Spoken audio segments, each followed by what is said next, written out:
Get more NASCAR at SpeedTV.com. Comprehensive news and analysis, exclusive features, and more. Just go to NASCAR section of SpeedTV.com. You'll definitely want to stop by there here shortly. NASCAR Camping World Truck Series live chat on SpeedTV.com. Hosted by SpeedTV.com's Tom Jensen. And special guests today, 05 truck champion Ted Musgrave will be on there from 6:30 to 7:30. And then three-time truck champion Jack Sprague from 7:30 to 8:30 for live chat on SpeedTV.com. Green flag back in the air. We have a live restart right now. Yeah, we do.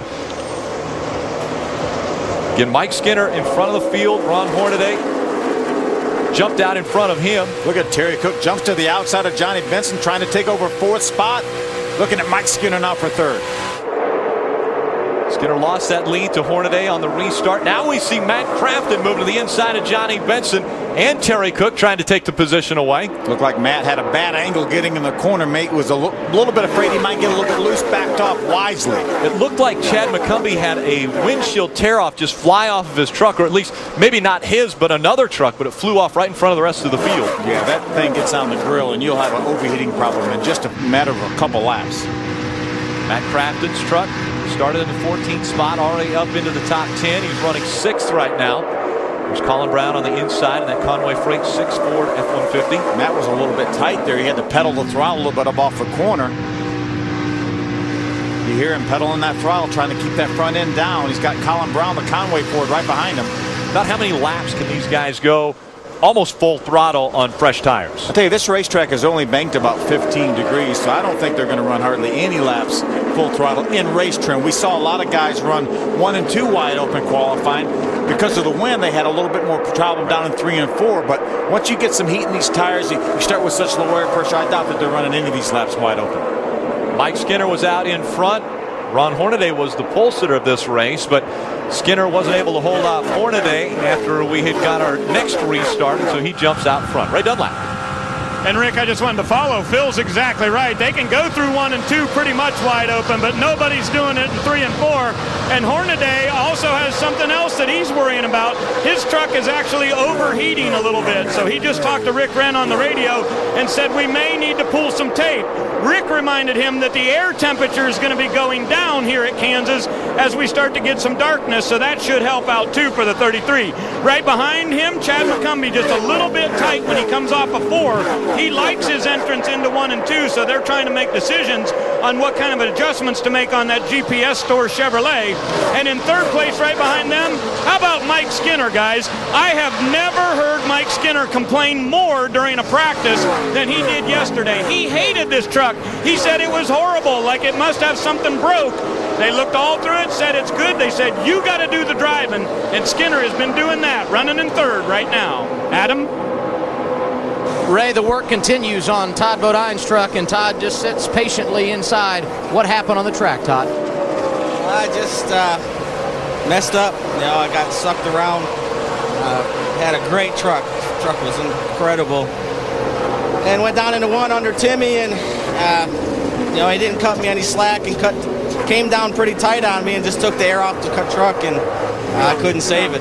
Saved it once and twice, and the third time got in the wall, but I hate it for this team. It was awesome. The truck was incredible. We were really good, and didn't want to start this relationship in Venturillo this way. It's a great company, and you know, we're Germain Racing, so we're not giving up. A disappointed Todd Bodine.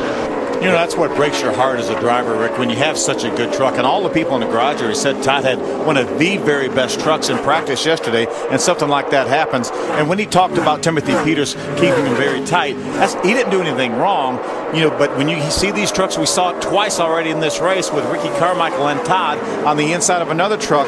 Just like right now, we got Dennis Setzer on the inside as well as Ricky Carmichael. They lose some of that rear downforce, and early in the race, it's really easy for those trucks to get turned around.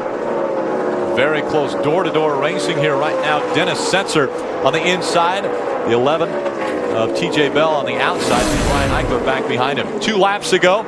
Take a look at this. 3 and almost 4 wide going through the tri-oval. There's a 15 Shane Sieg. He's in the front of that pack side by side with TJ Bell. Remember, he's on the inside. See him get a little bit loose right there getting in turn number 1. Sideways his teammate Brian Eichler in the 51 today. That's what a lot of the drivers tell me, Rick, though. You have to get these trucks really borderline loose getting in the corner. Because if you're not, as we go through 2, 3, and 4 wide, Dennis Setzer right in the middle of that in the 8 truck. A little contact actually there between TJ Bell and Dennis Setzer. You see the damage to the right rear of that 8 truck. You got to have these trucks so loose so they will turn through the center of the corner. We hear Ray and Adam telling us that these guys are talking about being tight. Well, you got to have them a little bit free getting in so they're not going to be too tight through the center and up off the corner. Here was that rub just moments ago. See Dennis coming off turn number 4. He actually moves up the racetrack. TJ was there. TJ did a nice job of trying to give Dennis as much room as he could. You see the damage, and then there goes Brian Eichler down on the inside in the 51 truck. Yeah, he and Ricky Carmichael decided to go to the apron to avoid that. Take a look at this. Terry Cook moving by Mike Skinner. He shot past him as they went down the backstretch. Talk about a motivated driver right here. You can see Jim Harris decided to put the autismspeaks.org on this truck. Terry Cook is racing for his life. They've already announced that if they don't get sponsorship, they may not be able to continue past Charlotte. Oh, trouble. Ricky Carmichael again. Problems with Carmichael once again in that Monster Energy drink number 4. No caution yet. He stays out of the line early. Looks like he's going to try to come back up to speed, but we stay green.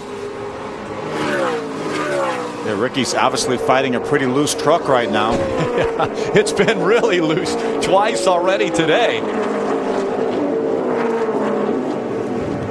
So Ricky Carmichael with his hands full in that number 4 truck. Let's look again. He's on the inside of Dennis Setzer, going to be very much like I think what we just saw earlier. He gets loose even before he gets down in the corner. Ooh, there's Jennifer Jo Cobb on the inside. It was very fortunate for her that Ricky stayed above her, and Ricky again does a nice job not letting that truck slide up the racetrack. And with only 15 degrees banking, though, it's easy for those trucks to slide up the racetrack too. We saw some other drivers do some impressive driving, staying away from Ricky Carmichael on that one. Ron Hornaday still out in front of the field. We'll be right back.